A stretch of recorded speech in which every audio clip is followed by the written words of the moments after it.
Hello, Hope College, and welcome to the second new and improved version of Hope Update. On September 26th, 2014, I'm Chad Malloy IV.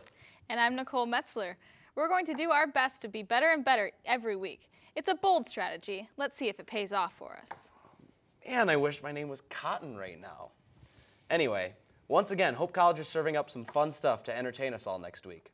Want to tell them about a few? That's sort of our thing, isn't it? Touché.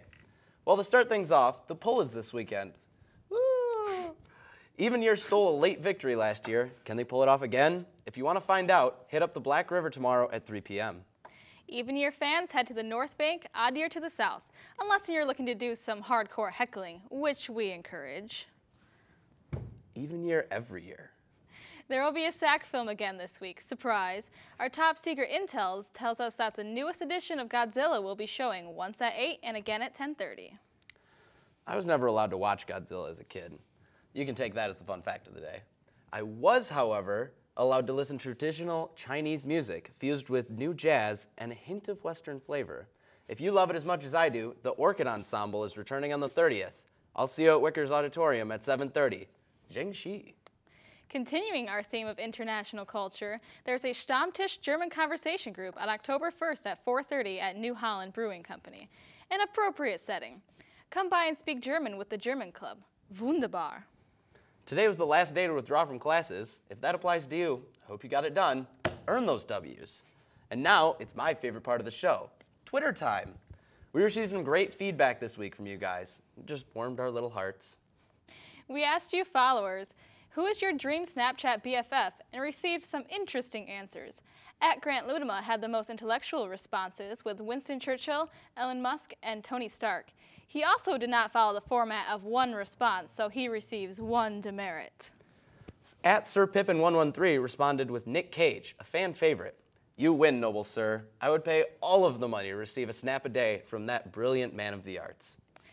Well done this week, but you can do better. Next week, we're wondering if you are more of a hunter or gatherer, and what experience has led you to this realization. And be honest. We don't tolerate any nonsense or riffraff on this program. Now that's all we have for Twitter time, but help us make it longer. News is boring. And speaking of exciting news, our newest edition of Hope of the Update anchor team is Maritza Mandujano today with a new segment, Community News. She will be here weekly to bring you Hope College shut-ins, news and events from our surrounding community in order to broaden your horizons and quench that exhausting thirst for contact with the townies.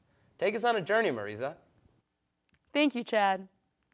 This week in Holland, there will be various activities for those of you still looking for something to do over the weekend. There will be a really cool event called Groove Walk featured downtown.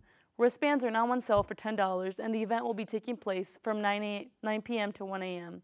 on October 4th. This event is only open for those of you who are 21 or older. Also, there will be a Comedy Friday at the Park Theater at 7 p.m. on Friday, September 26th. The event will cost $10. Crane's 28-acre corn maze will remain open until October 31st. Admission ranges from $5 to $7. You should check it out. There's also a Catrina's exhibition in the Holland Arts Council until November 29th for those of you interested in art. It is open Monday through Thursday from 10 a.m. to 3 p.m. and Fridays from 10 a.m. to 5 p.m. You should also check out Rolly Mancera's ofrenda at the Holland Arts Council. Every year, he puts on a Day of the Dead altar. This awesome altar will only be on display until November 4th. There are a lot of other events going on in Holland, but these are some of the events that I thought you should check out. Thanks, Marisa. Sounds like some great stuff out there this week. Quick plug, next week we'll have our first musical guest. Musician Lane Ellens will play us out of the show. Should be pretty exciting. Indeed it will. And now, finally, we move on to our sports section. We hand it over to anchor Willie G. Take it away, Willie. Thank you, Nicole. In volleyball, senior Jenna Grassmeyer has been chosen the MIAA Volleyball Player of the Week for games through September 21st. Grassmeyer broke the Hope College career record for kills on Friday, September 19th with 14 kills in a 4-set victory over Trine. Grassmeyer came back the next day with 14 kills and 11 digs in a sweep of defending Division III national champion Calvin that moved Hope into sole possession of the first place in MIAA. Grassmeyer is being honored as MIAA Player of the Week for the second time this season and the 7th time in her career. Congratulations to Hope Volleyball on the intense win against Calvin last Saturday, and congrats to you, Jenna Grassmeyer. In women's soccer, they improved their record to 6-2 overall and 5-0 in conference play, with their most recent win over St. Mary's on September 20th. In football, Hope senior Taylor Briner has been chosen MIAA Offensive Player of the Week. The receiver from Washington, Michigan caught 10 passes for 120 yards and 2 touchdowns, including the game-winning score with 2 minutes and 18 seconds remaining to lead Hope to a 25-22 win at Lakeland, Wisconsin. On Saturday, September 20th, Hope improves their record to 2-1 overall, and Hope returns to action on Saturday, October 4th at Albion in the MIAA opener for both teams. In men's golf, they took 3rd place at the MIAA Jamboree, and on September 22nd, men's golf still maintains their lead over Trine in the MIAA standings. In men's soccer, the Hope College men's team drops its first MIAA match of the season on Tuesday, losing 4-1 at Calvin. Senior Brandon Underwood of Grand Rapids, Michigan scored in the second half for the 6th-ranked Flying Dutchman.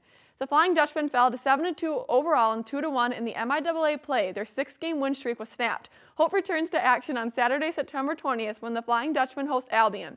Kickoff is 7 p.m. at Van Andel Soccer Stadium. Back to you, Chad and Nikki. Quite the week in sports, and so much to look forward to. That's all we got this week. You want to have a plug party? Let's do it. Remember to click the fun like and subscribe buttons, follow us on Twitter, and actually utilize that beautiful social media tool. Use the original social media, your mouth, and spread the word around. We may be rusty, but hey, a little tetanus only killed a few people, and we definitely won't. However, if you do begin to feel nauseous during our telecast, come to Martha Miller between the hours of 3 and 6 a.m. We have antibiotics for you. Make sure to tune in next week. I'm Chad Malloy IV. And I'm Nicole Metzler.